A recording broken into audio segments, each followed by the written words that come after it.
Bismillahirrahmanirrahim. Assalamualaikum warahmatullahi wabarakatuh. Perkenalkan, nama saya Rita Yulfani dengan nomor induk mahasiswa 2011102441210. Saya dari kelompok 5. Di sini saya akan melanjutkan presentasi materi yang ketujuh, Network Security tentang IDS, Intrusion Detection System, POSentry, dan Honeypot.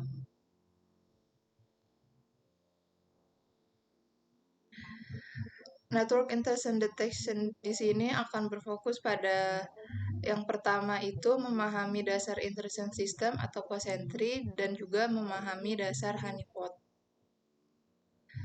Yang dimana firewall saja tidak cukup untuk melindungi segala serangan, karena tidak semua akses bisa dilakukan melalui firewall. Kemudian ada beberapa aplikasi yang memang diloloskan oleh firewall seperti web, email, dan lain sebagainya. Tidak semua ancaman berasal dari luar firewall, tetapi juga bisa berasal dari dalam jaringan itu sendiri. Lalu firewall kadang merupakan objek dari serangan, dan kita memerlukan suatu aplikasi sebagai pelengkap firewall yang bisa mendeteksi ancaman yang tidak bisa diproteksi oleh firewall itu sendiri.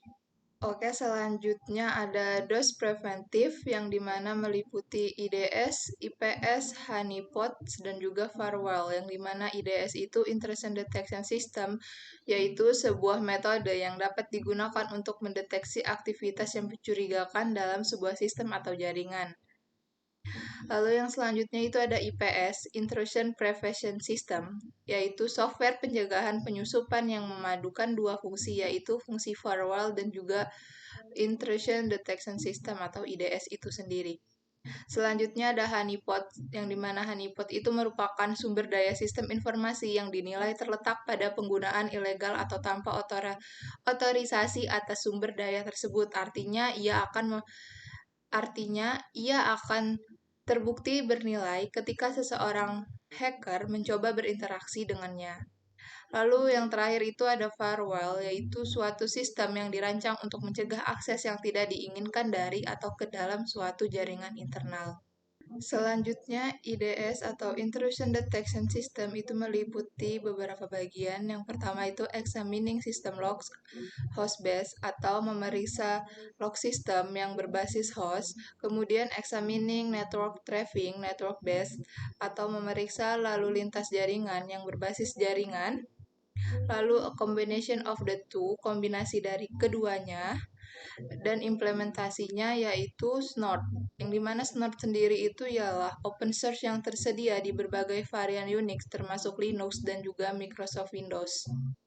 Selanjutnya IPS, Intrusion Prevention System, itu meliputi yang pertama upgrade aplikasi atau tingkatkan aplikasi, kemudian active reaction, reaksi aktif yang dimana IDS sama dengan pasif. Kemudian implementation-nya POSentry. Selanjutnya, pengertian IDS. IDS merupakan kepanjangan dari Intrusion Detection System. Sistem untuk mendeteksi dan merespon adanya intrusion yang dilakukan oleh intruder. Pendeteksian dalam IDS ini bisa dilakukan sebelum, selama, dan sesudah kejadian, yang dimana jika terdeteksi sebelum, maka bisa melakukan tindakan pencegahan. Jika terdeteksi selama, itu bisa diputuskan untuk diblok dan alarm. Dan jika terdeteksi setelah, kita hanya bisa melihat akibat yang timbul lalu melakukan pencegahan. Lalu IDS juga mengumpulkan info dari berbagai sistem dan sort network, kemudian melakukan analisa terhadap info tersebut sesuai dengan rule yang sudah diterapkan. Masih lanjut dengan pengertian IDS. Intrusion itu didefinisikan sebagai kegiatan yang bersifat anomaly, incorrect, inappropriate yang terjadi di jaringan atau di host. Klasifikasi intrusi itu meliputi attempted break-ins, masquerade attacks, penetration of security control system, leakage, denial of service, dan malicious use. Nah, yang dimana anomali itu merupakan traffic atau aktivitas yang tidak sesuai dengan polisi. Yang dimana akses dari atau ke host yang terlarang, kemudian memiliki konten terlarang atau virus, dan juga menjalankan program terlarang seperti Web Directory Traversal cmd.x. Nah, intrusion detection system. Intrusion detection itu adalah proses notifikasi ketika seseorang ingin masuk ke sebuah sistem. Kategori dari software ini disebut Intrusion Detection System atau IDS. POSentry oleh Psionic melihat port network ketika paket melakukan port scan. Tool yang lebih kompleks dari POSentry ini ialah Linux IDS atau LIDS yang dapat merubah Linux kernel. Selanjutnya, penggunaan software intrusion detection. Penggunaan yang disarankan untuk tool intrusion detection itu yang pertama, gunakan Nmap untuk scan sistem setelah konfigurasi untuk mengecek security holes. Selanjutnya, gunakan POSentry untuk melihat host luar yang mencoba untuk melakukan port scan ke server. Lalu gunakan LIDS atau Linux IDS untuk mengamankan file system sehingga seseorang yang ingin masuk ke server akan mempunyai akses yang dibatasi atau akses yang terbatas. Selanjutnya ada basic intrusion detection yang dimana berawal dari intrusion detection system, dia melakukan monitor ke target system, dan juga intrusion detection system infrastruktur, dia merespon ke target system dan juga merespon ke intrusion detection system. Lalu intrusion detection system itu mereport kembali ke intrusion detection system infrastruktur.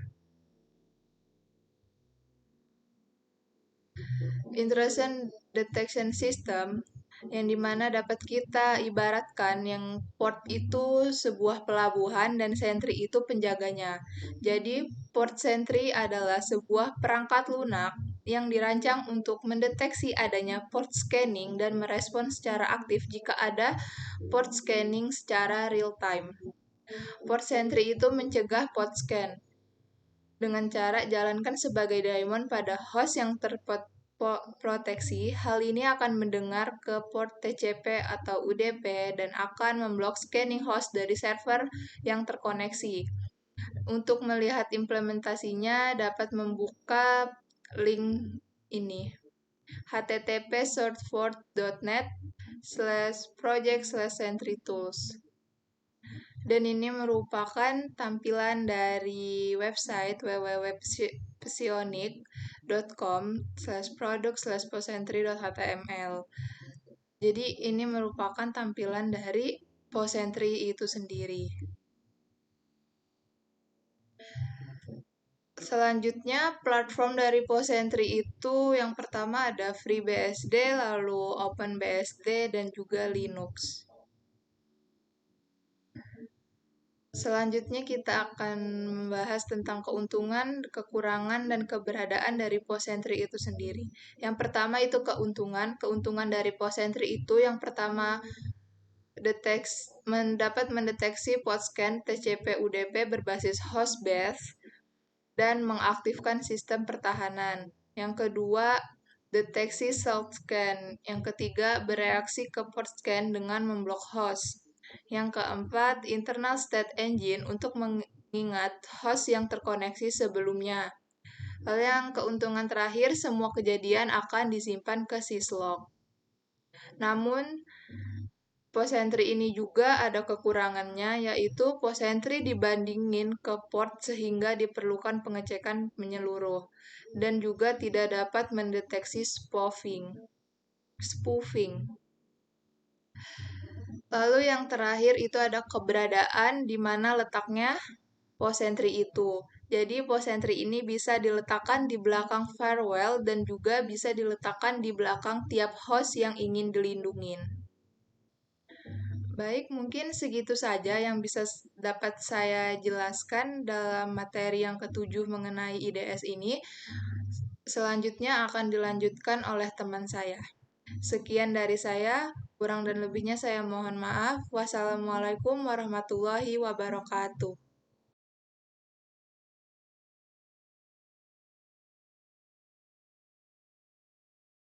Eh, Assalamualaikum warahmatullahi wabarakatuh. Perkenalkan, nama saya Raina Novitasari dengan nomor induk mahasiswa 2011102441160. Di sini saya akan menjelaskan tentang kriptografi atau teknik pengamatan data. Pengertian kriptografi sendiri yaitu kata kriptografi berasal dari bahasa Yunani kripto atau hidden atau secret, dan graph writing artinya secret writing.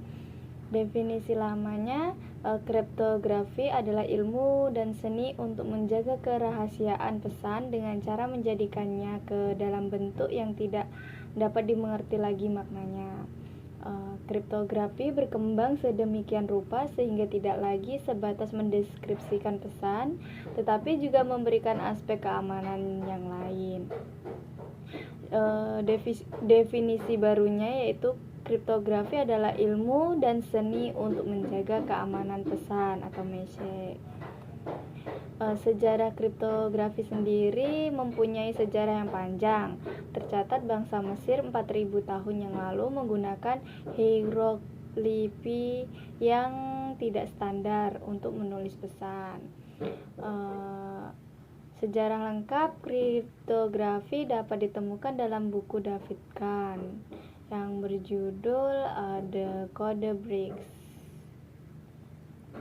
Di India, kriptografi digunakan oleh pecinta lovers untuk berkomunikasi tanpa diketahui orang.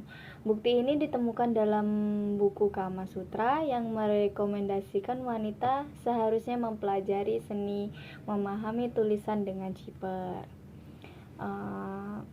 Tidak ditemukan catatan kriptografi di Cina dan Jepang hingga abad 15. Pada abad ke-17, sejarah kriptografi pernah mencatat korban di Inggris. Perang Dunia Kedua, pemerintah Nazi Jerman membuat mesin enkripsi yang dinamakan Enigma. Enigma cipher berhasil dipecahkan oleh pihak sekutu. Keberhasilan memecahkan enigma sering dikatakan sebagai faktor yang memperpendek Perang Dunia Kedua. Sejarah kriptografi paralel dengan sejarah kriptanalisis, yaitu bidang ilmu dan seni untuk memecahkan ciphertext. Teknik kriptanalisis sudah ada sejak abad ke-9, dikemukakan pertama kali oleh seorang ilmuwan Arab pada abad ke-9 bernama Abu Yusuf Yakub Ibnu Ishaq Ibnu Absabah Ibnu Omran Ibnu Ismail Al-Kindi atau yang lebih dikenal dengan Al-Kindi. Al-Kindi menulis buku tentang seni memecahkan kode. Buku yang berjudul Risalah fi Istikhraj al-Muamma. Al-Kindi menemukan frekuensi perulangan huruf di dalam Al-Quran. Teknik yang digunakan Al-Kindi kelak dinamakan analisis frekuensi, yaitu teknik memecahkan ciphertext berdasarkan frekuensi kemunculan karakter di dalam pesan. Layanan yang disediakan kriptografi ada kerahasiaan, ada integritas data, autentikasi, dan nirpenyangkalan. Saat ini kehidupan kita dikelilingi oleh kriptografi, mulai dari ATM tempat pengambilan uang, telepon genggam atau HP, komputer di lab atau di kantor, internet, gedung-gedung bisnis, sampai ke pangkalan militer. Pernahkah Anda menonton film ini? Yaitu The Fifth Estate 2013 WikiLeaks Movie. WikiLeaks Movie mengungkapkan dokumen-dokumen rahasia negara dan perusahaan kepada publik melalui situs web. Pendiri situs web tersebut yaitu Julian Assange. Dokumen yang perlu dipublikasikan oleh WikiLeaks yaitu ada data nasabah bank, surel, video helikopter Apache, perang Afghanistan, dan lainnya. Pada kasus BLBI atau Bantuan Likuiditas Bank Indonesia, kasus penyadapan percakapan ponsel antara Artalita Suryani atau Ayin dan Kemas Yahya Rahman yang melibatkan Jaksa Urip Tri Gunawan tentang dugaan suap yang bernilai 6 miliar lebih. Moral of the story. Kasus-kasus kebocoran informasi dan penyadapan tersebut menunjukkan bahwa kriptografi itu sangat penting. Sekian penjelasan saya tentang kriptografi. Terima kasih. Assalamualaikum warahmatullahi wabarakatuh. Nama saya Ahmad Wisnu Wijayanto dengan NIM 201111441169. Saya merupakan salah satu anggota dari kelompok 5 yang akan menjelaskan tentang terminologi kriptografi. Kriptografi adalah ilmu dan seni untuk menjaga kerahasiaan pesan dengan cara menyediakannya ke dalam bentuk yang tidak dapat dimengerti lagi. Kata-kata ini merupakan definisi lama dari kriptografi. Setelah itu, kriptografi berkembang sedemikian rupa, tidak lagi hanya sebatas enkripsi pesan, melainkan kriptografi memberikan aspek keamanan yang lain. Sehingga, definisi baru dari kriptografi ialah kriptografi adalah ilmu dan seni untuk menjaga keamanan pesan. Snyder, 1996, Art and Science to Keep Message Secure. Terminologi 1. Pesan adalah data atau informasi yang dapat dibaca dan dimengerti maknanya. Nama lain untuk pesan adalah plain text atau teks jelas. Pesan dapat berupa data atau informasi yang dikirim melalui kurir, saluran telekomunikasi, dan sebagainya, yang disimpan di dalam media perekaman, seperti kertas, storage, hard drive, hard disk, USB, dan sebagainya. Pesan yang disimpan tidak hanya berupa teks, tapi juga dapat berbentuk citra atau foto, suara, video, bahkan atau berkas biner lainnya. Agar pesan tidak dapat dimengerti maknanya oleh pihak lain, maka pesan perlu disandikan ke dalam bentuk lain yang tidak dapat dipahami. Bentuk pesan yang tersandi itu disebut ciphertext atau kriptoprogram. Ini contohnya merupakan dari pesan plain text dan ini merupakan ciphertext. Jadi di sini ada pesannya, tulisannya, "Hai, kami dari kelompok 5." Terus diubah menjadi ciphertext, menjadi huruf abjad yang acak seperti ini. Ini bukan acak. Dia bisa dibilang memakai yang namanya teknik 5 huruf ke belakang. Jadi H menjadi C, A menjadi V, I menjadi D, dan seterusnya.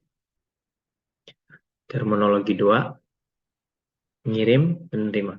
Komunikasi data melibatkan pertukaran pesan antara dua entitas. Pengirim atau sender adalah pihak yang mengirim pesan kepada pihak lainnya, sedangkan penerima adalah pihak yang menerima pesan. Pihak di sini atau entitas di sini dapat berupa orang, mesin, komputer, kartu kredit, dan sebagainya. Ini contohnya seperti ini pengirimnya Alice, penerimanya Bob, pengirimnya komputer klien, penerimanya komputer server, dan ini pengirimnya bisa Oman sebagai manusia dan penerimanya sebagai mesin penjawab gitu. Terminologi 3, enkripsi dekripsi. Proses menyandikan plain text menjadi ciphertext disebut enkripsi atau encryption atau enciphering. Standar nama menurut ISO 74982. Sedangkan proses mengembalikan ciphertext menjadi plain text semula dinamakan dekripsi atau decryption. Enkripsi dan dekripsi dapat diterapkan baik pada pesan yang dikirim maupun pesan yang tersimpan. Istilah encryption of data in motion mengacu pada enkripsi pesan yang ditransmisikan melalui saluran komunikasi, sedangkan istilah encryption of data at rest mengacu pada enkripsi dokumen yang disimpan di dalam storage. Cara kerja dari enkripsi ini seperti ini plain text, terus dienkripsi biasanya menggunakan kunci. Setelah dienkripsi itu, dia menjadi yang namanya ciphertext. Setelah ini dari penerima, misalnya di sini dari Bob, ini mau ke Ana gitu.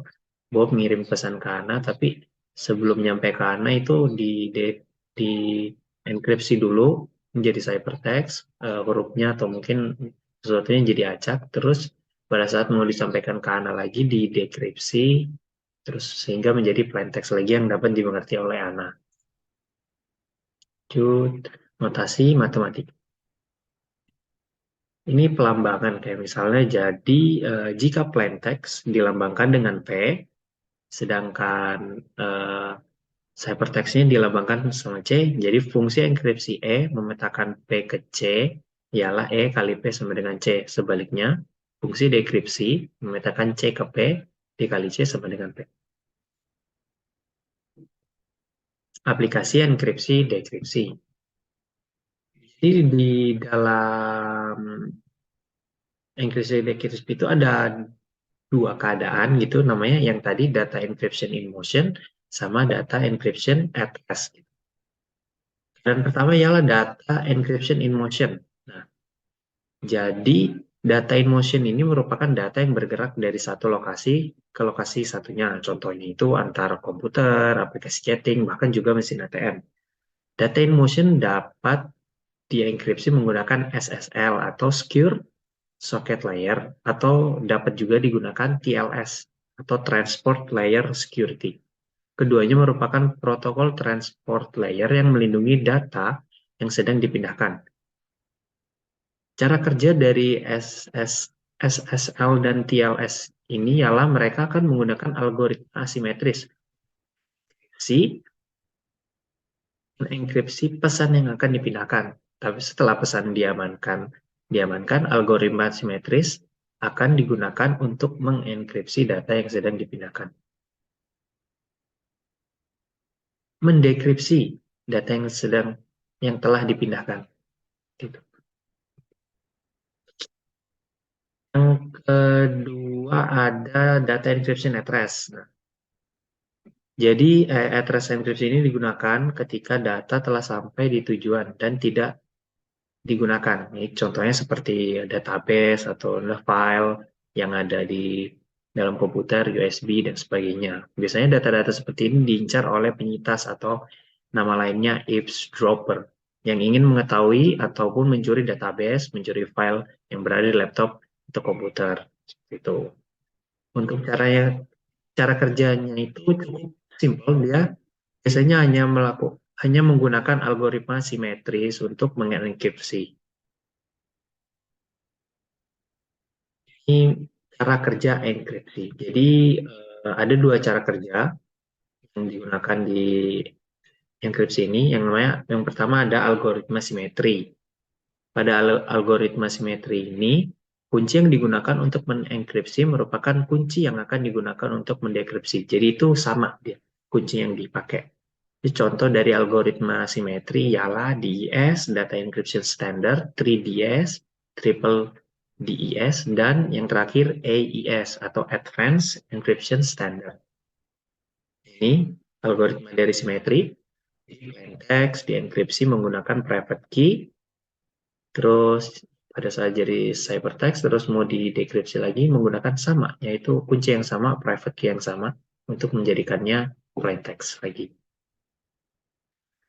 Itu ada algoritma asimetri. Nah, berbeda dengan algoritma simetri, kalau algoritma asimetri ini menggunakan dua kunci yang berbeda untuk enkripsi dan dekripsi.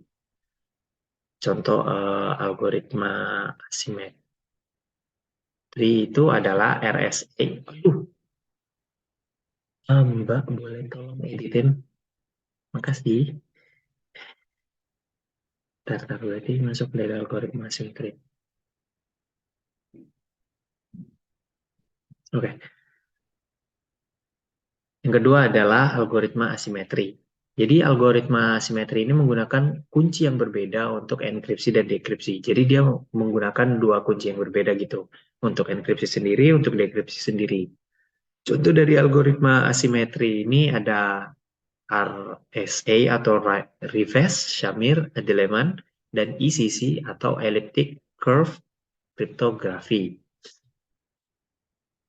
Ini cara kerja dari asimetri. Jadi plain text dikunci menggunakan public key, terus dicirikan ciphertext. Habis itu kalau mau didekripsi dia menggunakan private key sendiri. Jadi nggak ada yang tahu gitu private key namanya. Diubah menjadikan plain text seperti itu. Lembaga yang terkait kriptografi itu ada yang di Indonesia itu ada Lembaga Sandi Negara atau Lemsanak dan Sekolah Tinggi Sandi Negara atau STSN.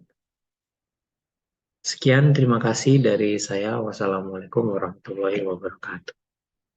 Baik, Assalamualaikum warahmatullahi wabarakatuh. Perkenalkan, nama saya Melisa Nuraini dengan nomor induk mahasiswa 20111102441122. Di sini saya akan sedikit menjelaskan tentang kriptografi kunci publik. Latar belakang sendiri dari kriptografi kunci publik sendiri juga dikenal sebagai kriptografi asimetris, adalah suatu sistem kriptografi yang menggunakan sepasang kunci yang terdiri dari kunci publik dan kunci privat. Kriptografi kunci publik memungkinkan pengguna untuk menginskripsi pesan menggunakan kunci publik yang kemudian hanya dapat dideskripsi dengan kunci privat yang sesuai. Ada dua pendapat dari para ilmuwan. Yang pertama ada pendapat dari Ralph Marker pada tahun 1974. Kriptografi kunci publik adalah suatu metode kriptografi yang menggunakan sepasang kunci yang saling terkait secara matematis, di mana kunci publik dapat digunakan untuk menginskripsi pesan dan kunci privat yang sesuai dapat digunakan untuk mendeskripsinya. Pendapat kedua yaitu dari Whitfield D.V. dan Martin Hellman pada tahun 1976. Pendapatnya berbunyi seperti ini. Kriptografi kunci publik adalah suatu sistem kriptografi yang memungkinkan dua pihak untuk berkomunikasi melalui saluran yang tidak aman tanpa perlu adanya pertukaran kunci rahasia sebelumnya. Kita lanjut pada akhir tahun 1970, hanya ada sistem kriptografi kunci simetri. Nah, di sini pengirim dan penerima pesan memiliki kunci yang sama, yaitu kunci K. Nah, ini adalah sistemnya. Bisa dilihat ini adalah sistemnya untuk kunci yang sama, yaitu hanya ada satu kunci K. Nah, kita lanjutkan dari satu masalah dalam sistem kriptografi kunci simetri, yaitu bagaimana cara mengirim kunci rahasia atau kunci privat kepada penerima pesan. Nah, mengirim kunci privat pada saluran publik, yaitu melalui telepon, internet, pos, itu sangatlah tidak aman. Oleh karena itu, kunci privat harus dikirim melalui saluran kedua yang benar-benar aman atau pihak kedua lah. Seperti itu. Namun, saluran kedua tersebut umumnya lambat dan cukup mahal untuk zaman itu. Nah, kita lanjutkan dari permasalahan sebelumnya. Akhirnya adalah muncullah ide kriptografi kunci publik atau public key cryptography yang muncul pada tahun 1976. Nah, disinilah munculkan tadi yang seperti kita perhatikan, yaitu hanya ada satu kunci, yaitu kunci K. Nah, di sini pada tahun 1976 muncullah ide si pengirim dan penerima mempunyai sepasang kunci, yaitu kunci publik yang kita bisa sebut sebagai K1, yaitu untuk menginskripsi pesan atau bisa kita sebut mengacak isi pesan. Dan yang kunci kedua yaitu kunci privat yang kita bisa sebut sebagai K2, kunci K2. Nah, kunci K2 ini berfungsi untuk mendeskripsi pesan atau menyusun kembali pesan. Jadi setelah diinskripsi, diacak supaya tidak ada pihak yang memanfaatkan itu, lalu kita deskripsikan lagi menjadi pesan yang utuh dan terurut. Nah, di sini kalian bisa lihat sistemnya dari perbedaan kunci K1 dan K2. Berbeda dengan tadi tahun-tahun sebelumnya, itu hanya mempunyai satu kunci, yaitu kunci K. Nah, selanjutnya kita akan misalkan pengirim pesan itu adalah Alice dan penerima pesan itu adalah Bob.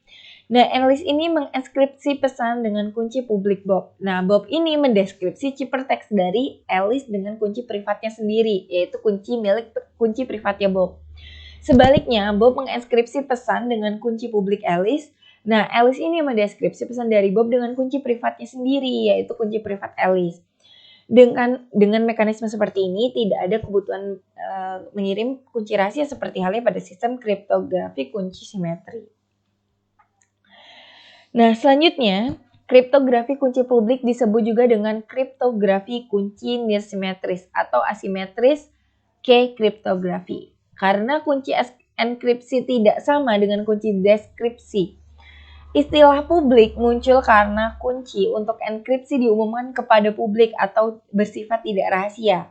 Misalnya disimpan di dalam repositori yang dapat diakses oleh publik. Namanya saja sudah jelas ya, tidak rahasia. Nah, hanya saja perbedaan kunci publik dengan kunci privat ini yang bersifat rahasia dan hanya pemilik kunci privat yang mengetahui kuncinya itu sendiri. Nah, makalah pertama perihal kriptografi kunci publik ini ditulis oleh Whitfield D.V. dan Martin E. Hellman. Yang ini adalah ilmuwan yang kita sebutkan di awal tadi di IAEA pada tahun 1976. Keduanya adalah ilmuwan dari Stanford University dan merupakan penemu kriptografi kunci publik. Makalahnya sendiri berjudul New Direction of Cryptography. Namun, kelemahannya adalah di dalam makalah ini belum didefinisikan algoritma kriptografi kunci publik yang sesungguhnya. Nah, ide kriptografi kunci publik mirip dengan pengiriman surat menggunakan kotak yang dapat dikunci dengan gembok. Nah, saya akan menjelaskan analogi sederhana tentang kriptografi kunci publik ini.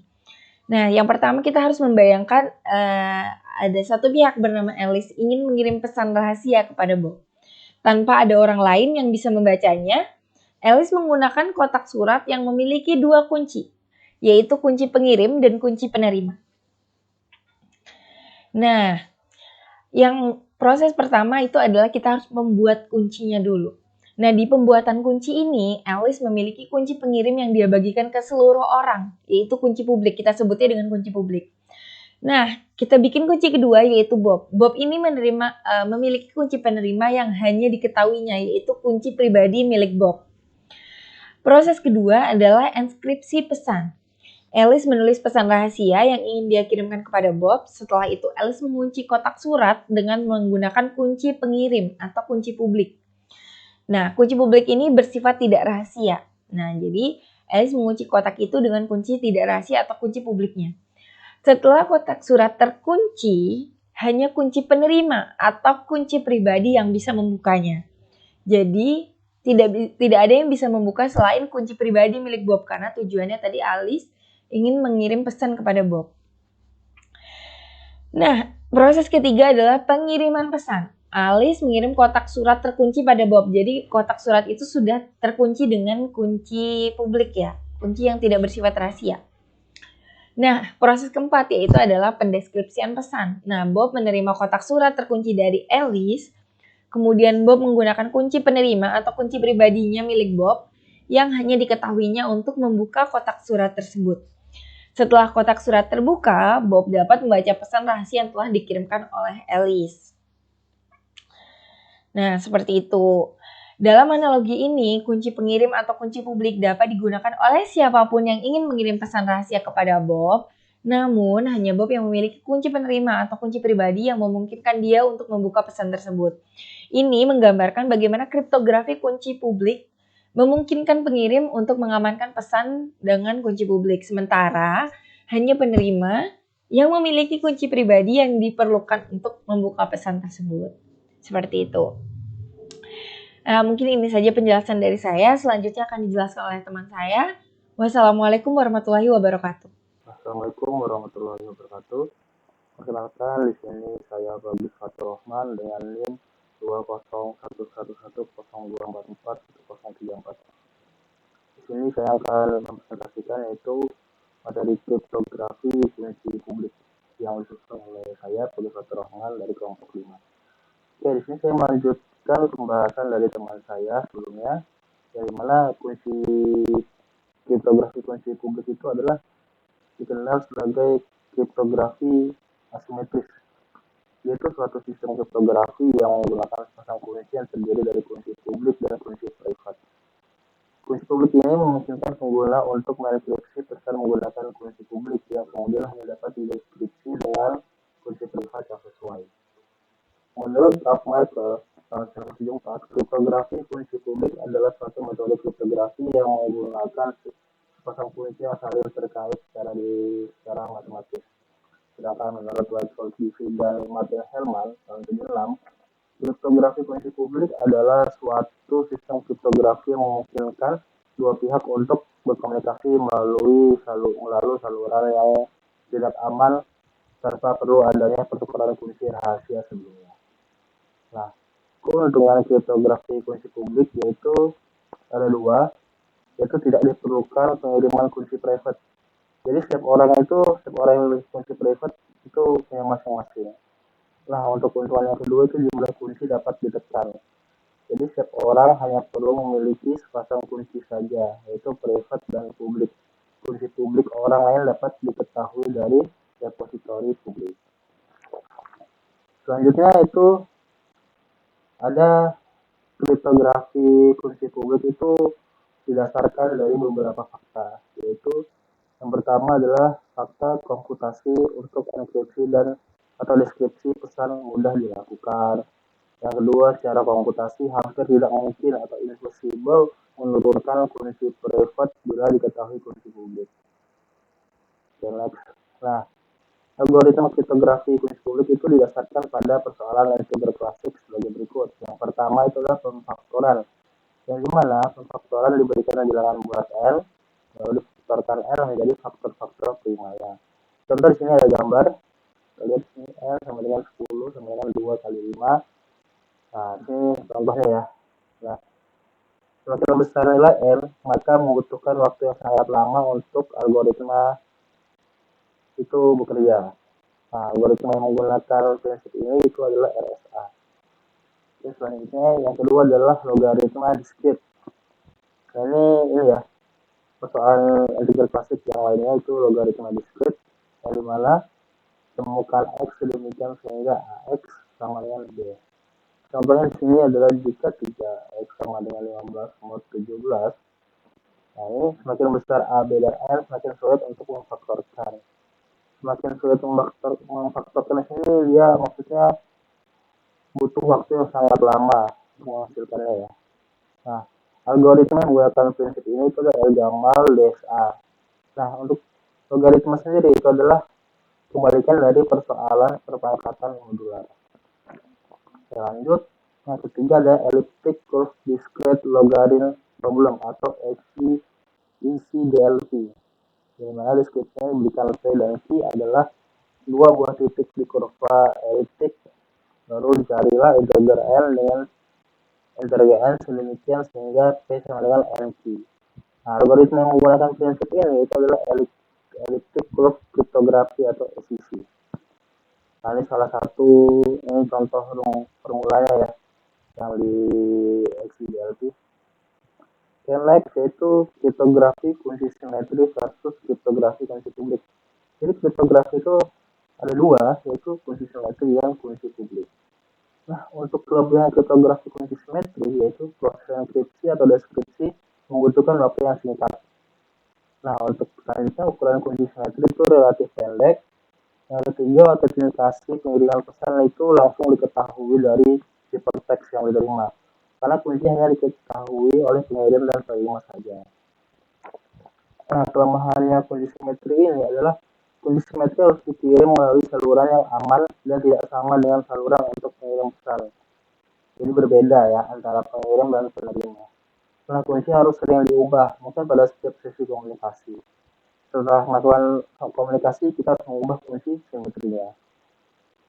Nah, selanjutnya itu kelebihan kriptografi kunci publik. Dialah hanya kunci private yang perlu dijaga kerahasiaannya oleh setiap entitas yang berkomunikasi.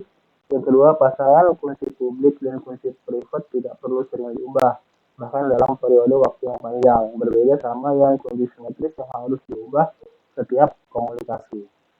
Terus dia dapat digunakan untuk mengamankan pengiriman kunci simetri. Selanjutnya, beberapa algoritma kunci publik dapat digunakan untuk memberi tanda tangan digital pada pesan. Kelemahannya yaitu enkripsi dan deskripsi pesan umumnya lebih lambat daripada sistem kriptografi simetri, di mana kunci simetri itu lebih cepat enkripsi dan deskripsinya, kalau kunci publik itu lebih lama.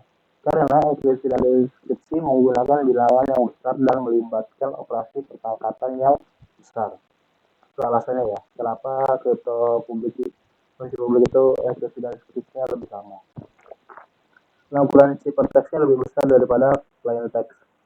Ukuran kunci relatif lebih besar daripada ukuran kunci simetri. Terus karena kunci publik diketahui secara luas dan digunakan setiap orang, tidak ada algoritma kunci publik yang terbukti aman, seperti contohnya box cipher. Kebanyakan algoritma mendasarkan keamanannya pada sulitnya memecahkan persoalan-soal aritmatik yang menjadi dasar pembangkitan kunci. Nah, aplikasi apa saja aplikasi kriptografi kunci publik itu umurnya masih baru ya, relatif mudah. Tapi algoritma kunci publik ini sudah banyak aplikasi yang banyak sangat luas. Itu untuk enkripsi dan deskripsi pesan algoritmanya, itu dia menggunakan RSA, Rabin, Elgamal, dan SEC. Nah, untuk digital signature atau autentikansi pesan atau pengiriman, ini algoritmanya itu RSA, Elgamal, DSA, sama SEC. Nah, untuk pertukaran kunci, yaitu pertukaran kunci simetri, algoritmanya itu Diffie-Hellman. Oke, mungkin itu dari saya ucapkan terima kasih. Assalamualaikum warahmatullahi wabarakatuh. Assalamualaikum warahmatullahi wabarakatuh. Saya Rajo Ari Putra Sangatna dengan NIM 20.110244107. Sini saya akan menjelaskan baik beberapa blok cipher dan frame cipher. Nah, terbelakangnya DIS dianggap tidak aman karena kunci dapat ditemukan secara brute force. Perlu diusulkan standar algoritma baru sebagai pengganti DIS. National Institute of Standards and Technology (NIST) mengusulkan kepada pemerintah federal AS untuk sebuah standar kriptografi baru. NIST mengadakan lomba membuat standar algoritma kriptografi yang baru. Standar tersebut kelak diberi nama Advanced Encryption Standard atau bisa disebut AES. Serta NIST yang pertama termasuk ke dalam kelompok algoritma kriptografi simetri berbasis cipher block. Yang kedua, seluruh rancangan algoritma harus publik atau tidak dirahasiakan, tidak ada yang disembunyikan. Yang ketiga, panjang kunci fleksibel 128, 192, dan 256 bit. Yang keempat, ukuran blok yang dienkripsi adalah 128 bit. Yang terakhir, algoritma dapat diimplementasikan baik sebagai software maupun hardware. Pada bulan Oktober tahun 2000, NIST mengumumkan untuk memilih Rindle. Pada bulan November 2001, Rindle ditetapkan sebagai AES. Diharapkan Rindle menjadi standar kriptografi yang dominan paling sedikit selama 10 tahun. Spesifikasi algoritma Rindle. Rindle mendukung panjang kunci 128 bit sampai 256 bit dengan step 32 bit, yaitu 128 bit, 160, 192, sampai 256 bit. Panjang kunci dan ukuran blok dapat dipilih secara independen. Setiap blok dienkripsi dalam jumlah putaran tertentu sebagaimana halnya pada DIS. Karena AES menetapkan panjang kunci adalah 128, 192, 256, maka dengan sebagai AES 128, 192, dan 256.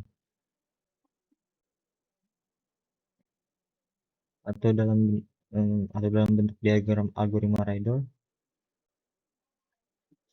Secara de facto hanya ada dua varian AES, yaitu AES 128, AES 256, karena akan sangat jarang pengguna menggunakan kunci yang panjangnya 192 bit.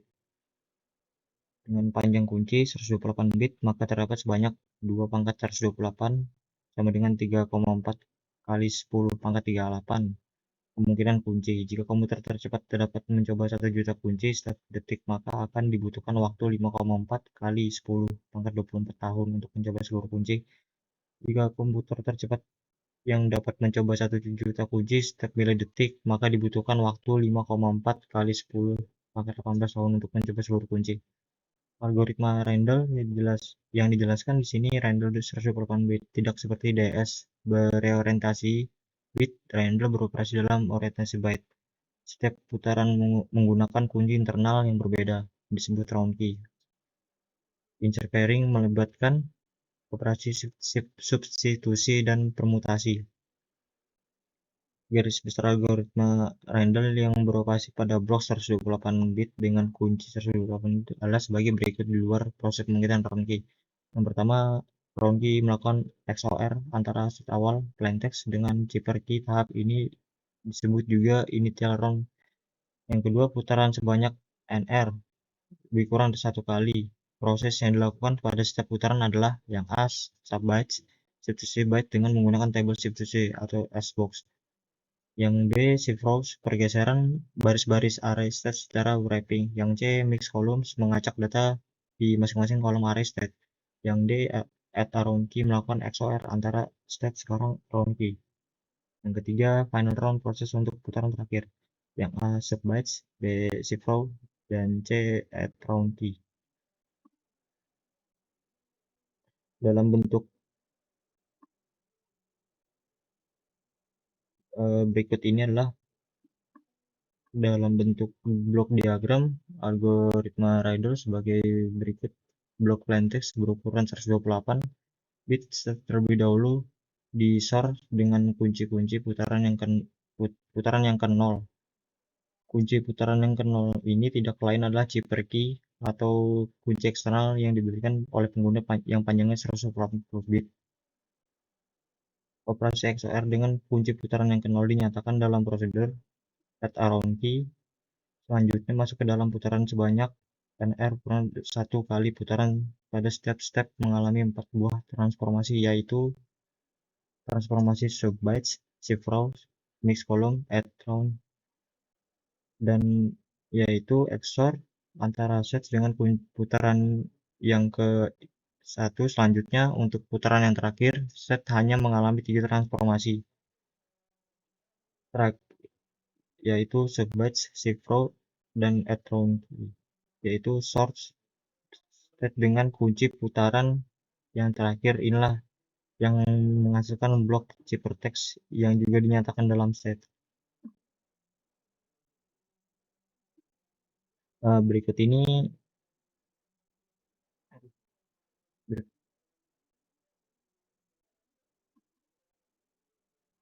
adalah kode program algoritma Riddle secara garis besar dalam bahasa C. Untuk mengekspresi plaintext yang panjangnya 16 bit menghasilkan ciphertext yang panjangnya 16 bit, dan terdapat variabel metrik yang bernama set yang berukuran n, baris n rows, dan n chows. Jumlah barisan adalah 4 dan juga jumlah barisan n chows adalah 4. Jadi metrik ini berukuran 4 kali 4. Kunci putaran disimpan dalam di RK. Yang banyak adalah jumlah putaran ditambah dengan 1. Kenapa sebanyak jumlah putaran dengan 1? Karena elemen yang ke 0, karena RK 0 digunakan untuk menyimpan kunci eksternal dari kunci pengguna. Kunci putaran ini dibangkitkan melalui prosedur expansion. Selanjutnya untuk mengenkripsi plaintext, mengisi ciphertext terlebih dahulu. Plaintext disalin melalui prosedur copy plaintext, kemudian matriks ini disortkan dengan kunci putaran yang ke 0, yaitu RK0, dengan melalui prosedur add round key, lalu masuk ke dalam sejumlah putaran sebanyak jumlah putaran dikurang 1 untuk set putaran R dari 1 sampai putaran dikurang 1. Metrik mengalami 4 transformasi, yaitu subbytes, shift row, mix columns, dan add round key, yaitu XOR antara matriks set dengan kunci putaran R. Sedangkan putaran terakhir hanya ada 3 transformasi, yaitu subbytes, shift row, dan add round key, yaitu XOR antara matriks set dengan kunci putaran yang terakhir. Selanjutnya metrik disalin ke dalam ciphertext melalui prosedur copy stats yang bersangkutan.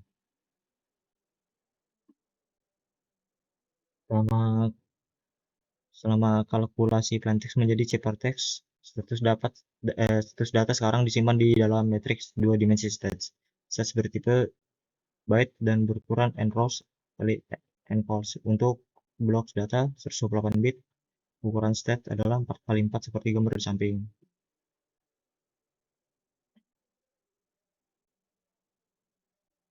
Pada awal enkripsi 16 byte, data masukan in 0, in 1, sampai in 15 disalin ke dalam array stats direalisasikan oleh fungsi.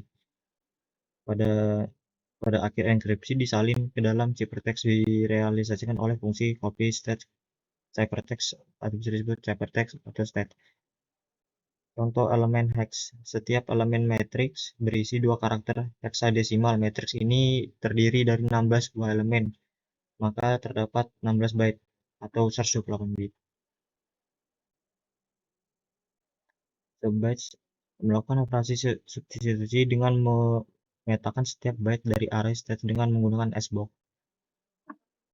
Misalkan A21 diletakkan ke sbox lalu menjadi B21. Keseluruhan proses institusi menghasilkan nilai step yang baru. Sebagai berikut, contoh matriks state 1, kita akan menginstitusi elemen-elemen di dalam matriks set ini dengan menggunakan kotak elemen pertama adalah 23 dari potongan baris kedua dengan kolom ketiga berpotongan pada elemen 26 sehingga 23 ini digantikan dengan 26.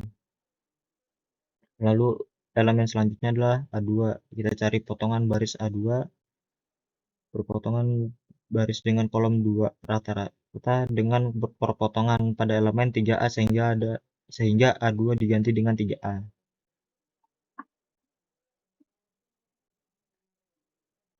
Transformasi shift-row melakukan operasi permutasi dengan pergeseran secara wrapping. Klik pada 3 garis terakhir array state. Jumlah pergeseran bergantung pada nilai baris R.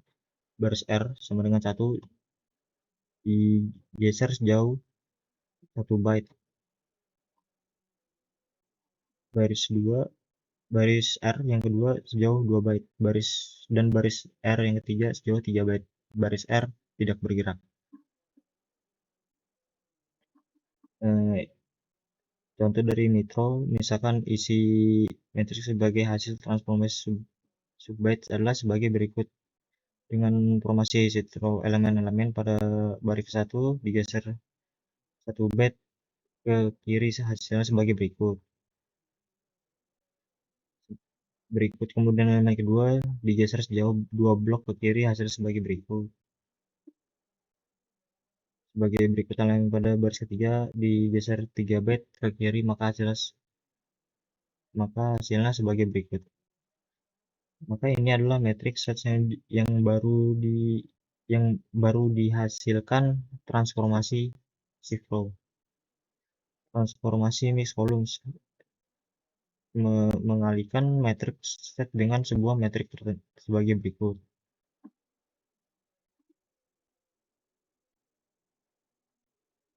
Step metrik pada kolom set dikalikan dengan matriks ini seakan-akan kedua ini dikalikan dengan matriks ini maka hasilnya adalah kolom set baru.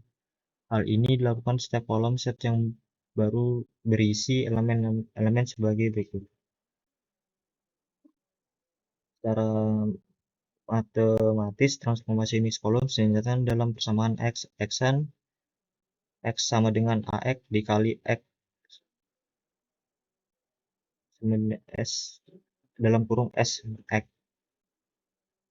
A adalah metrik 4x4 elemen didefinisikan sebagai berikut. Sebagai S adalah kolom dari metrik set, maka adalah hasil perkalian. Cara perkaliannya mirip dengan seperti perkalian metrik biasa, yaitu baris dikali dengan kolom. Misalnya baris pertama ini 02 dikali dengan S0C ditambah dengan 03 dikali dengan S1C ditambah 01 dikali S2C ditambah 01 dikali S3C. Ya, itu yang ini hanya saja tanda kali.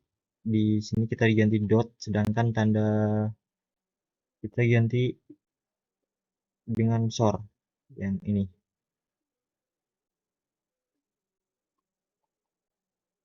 Kolom ini dikalikan dengan metrik yang tadi maka hasilnya adalah 3F, 4F, F9, 2A. Proses perhitungannya adalah yaitu 02 dikali dengan 26 ditambah 03 dikali 7B ditambah dikali 01 dikali BD ditambah 01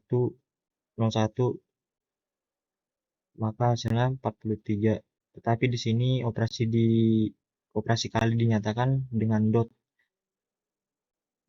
ditambah dinyatakan dengan SOR untuk baris 2 3 dan 4 dilakukan dengan cara yang sama.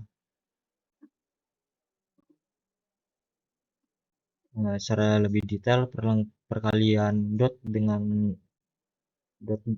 dengan 26 dinyatakan dalam perkalian polinom sebagai berikut. 02 dan 26 ini adalah heksadesimal, yang kalau di dalam bit adalah sebagai berikut. Dan ini adalah 26. 02 ini adalah dalam bentuk polinom adalah x, sedangkan 26 ini adalah bentuk polinom adalah x pangkat 5, x pangkat 2. Tambah x dikalikan seperti pada polinom, biasa hasilnya adalah x pangkat 6 tambah x pangkat 3 tambah x pangkat 2. Lalu dimod dengan sebuah polinom yang sudah didefinisikan, yaitu polinom s pangkat 8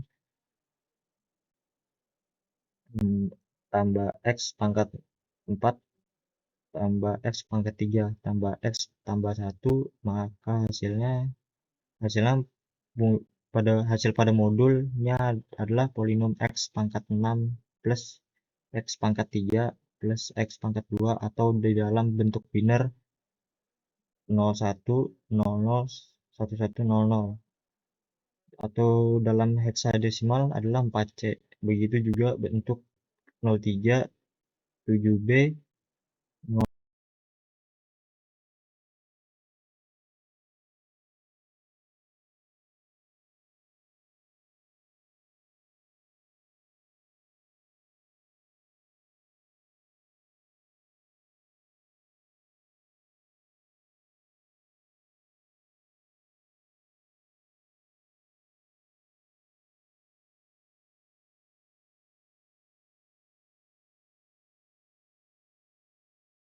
Assalamualaikum warahmatullahi wabarakatuh. Nama saya Ahmad Mufazirin dengan nomor 2011110244166 dari kelompok 5. Pada kesempatan kali ini saya akan menyaksikan materi tentang Advanced Encryption Standard atau AES.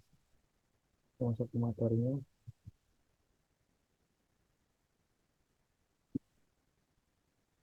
Yang pertama, di sini ada transformasi XOR, di mana transformasi ini melakukan operasi XOR antara key dan state, dan hasilnya disimpan di dalam state baru.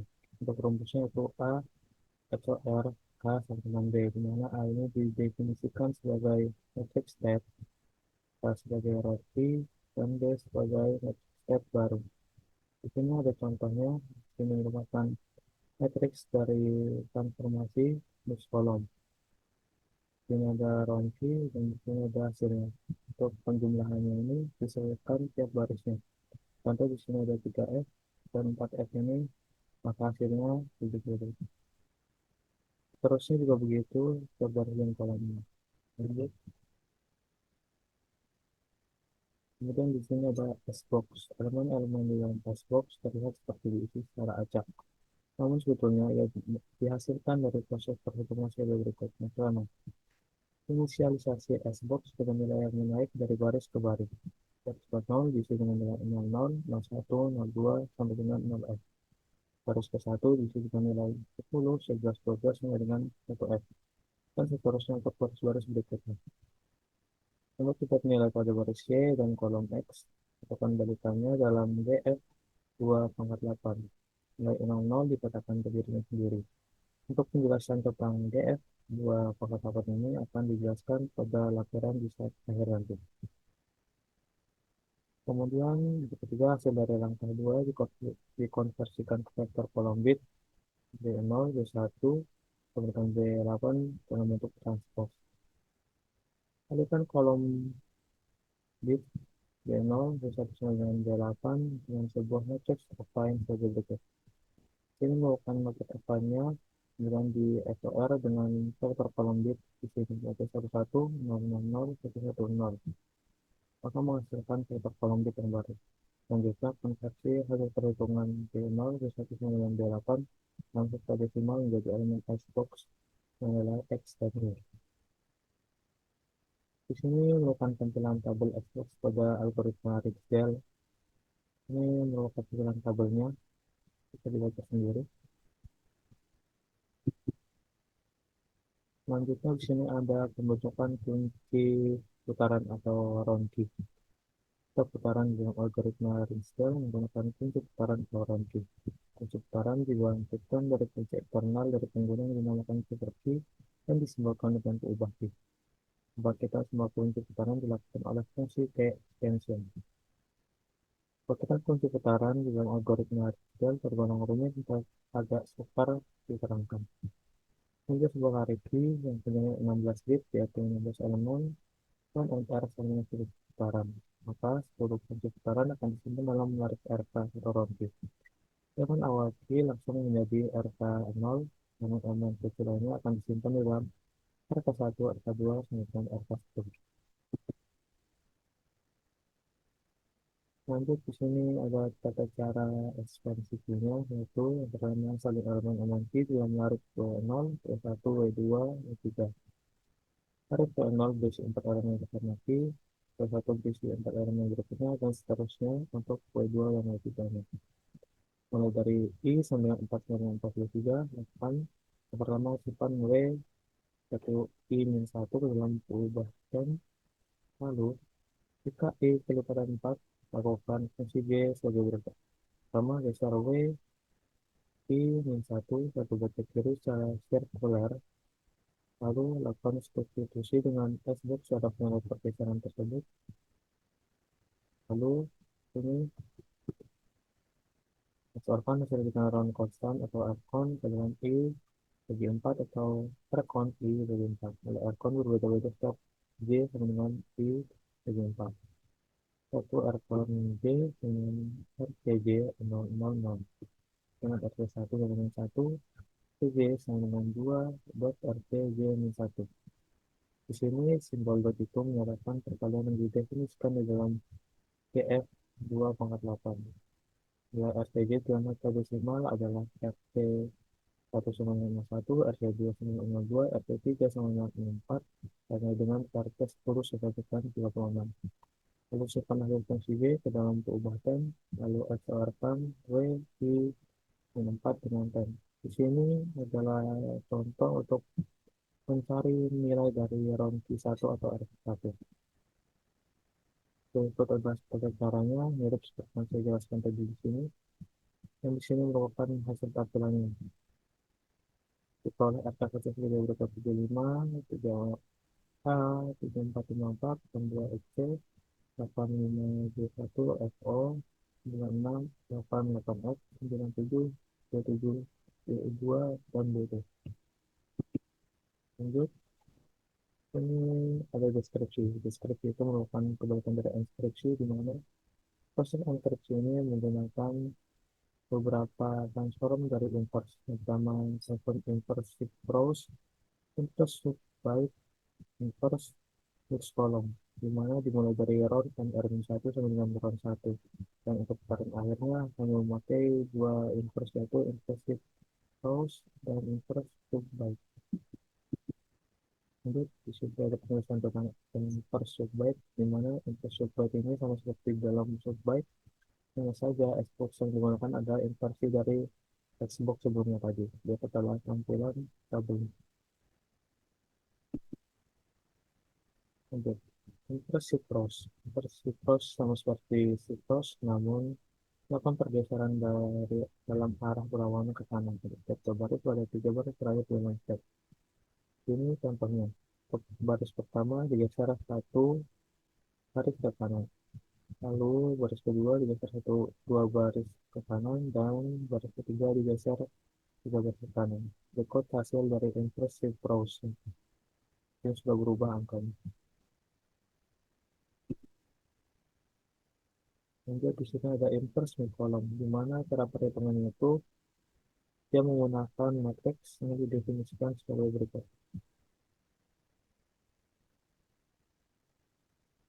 Selanjutnya di sini ada kategori algoritma kriptografi sinutus. Di sini ada perbandingannya, ada panjang kunci, tempat serta nama beberapa dari office, JS, dia, SP4, SP5. Lanjut ada Rinskell, Serpent, Triple DOS, serta Tupis, di mana di penjelasan sini ada keterangan bahwa Rinskell ini merupakan algoritma yang terbaik atau best choice. kita masuk ke halaman lampiran, yaitu penjelasan tentang GF2 pangkat M atau Galois field. Ini Galois field juga disebut juga sebagai medan berlimpah biner. GF2 pangkat M atau F pangkat M adalah ruang vektor berdimensi M pada GF2. Untuk elemen di dalam GF2 pangkat M ada integer dalam representasi biner sepanjang maksimal M. Lalu string biner M1 sebutkan A1 dan 0 di dalamnya A ini memiliki nilai 0,1 dapat digunakan sebagai polinom, yaitu polinom AM-1 X pangkat M1 plus sampai dengan plus A1X dan A0. Nanti jadi setiap A di dalam GF2 pangkat M dapat digunakan sebagai berikut. A sama dengan AM-1X pangkat M-1 plus sampai dengan plus A1X tambah A0. Kita pada contohnya 1101 dalam gitar ini dapat digunakan sebagai polinom X di pangkat 3 tambah pangkat 2 tambah 1, di mana 1 ini mempresentasikan 1, 0 ini tidak ditulis karena tidak ada nilainya, dan 1 ini sebagai X pangkat 2, dan kalau penunjukan ini direpresentasikan sebagai X pangkat 3. Lanjut ke operasi aritmatika. Misalkan A sama dengan A-1 sama dengan A1 dan A0 dan B sama dengan BM-1 sampai dengan B1, B0 di dalam GF2 pangkat M, maka untuk pembentukannya sebagai berikut. A1 sama dengan C, C sama dengan CM1 sama dengan B1, B0, di mana C ini merupakan hasil dari A1 tambah B1 dimod dengan 2. Lalu untuk perkaliannya kali B sama dengan C sama dengan CM1 sampai dengan C1 dan C0, di mana C adalah yang pembagian polinom AX kali BX dengan irreducible polinom derajat M. Ini ada contoh soalnya. Contoh misalkan A sama dengan 1,1 di mana polinominalnya itu yaitu X pangkat 3 plus X pangkat 2 tambah 1 dan B sama 0,110 dan polinominalnya adalah X2 tambah X A dan B di dalam DX2 pangkat 4. Maka A plus 1 sama dengan polinomial dari X pangkat 3 tambah X pangkat 2 tambah 1 ditambah dengan X pangkat 2 tambah X menghasilkan X pangkat 3 tambah 2 kali X pangkat 2 tambah X tambah 1.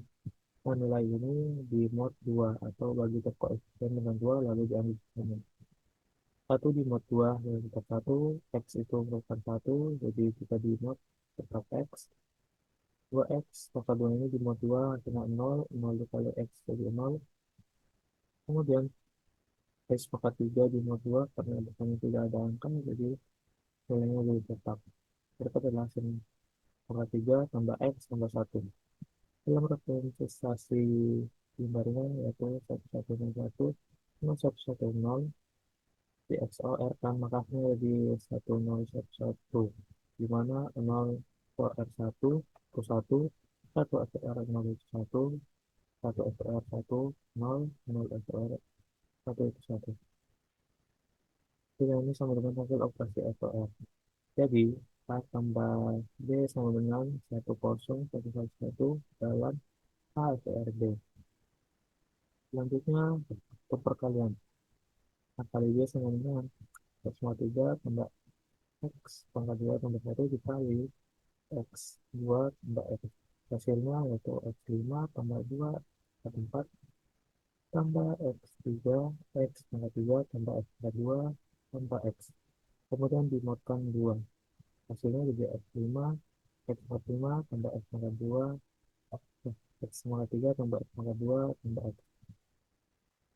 Karena M sama dengan 4 hasilnya direduksi menjadi derajat di bawah 4 oleh irreducible minimal X4 pangkat 4 tambah X tambah 1. Jadi berikut hasil perhitungannya. X pangkat 5 tambah X pangkat 3 tambah X pangkat 2 tambah X mod menggunakan irreducible polynomialnya, yaitu dengan X pangkat 4 tambah X tambah 1 dikali X ditambah 5X pangkat tambah 5 pangkat X tambah X pangkat 3 tambah X pangkat 2 tambah X sama dengan 2X pangkat 5 dikali X pangkat 3 ditambah 2 X pangkat 2 tambah 2X lalu dimodkan dengan 2. Hasilnya hanya X pangkat 3. Jadi A kali B sama dengan 1, 0, 0, 0. Sekian hasil presentasi dari saya. Mohon maaf. Assalamualaikum warahmatullahi wabarakatuh.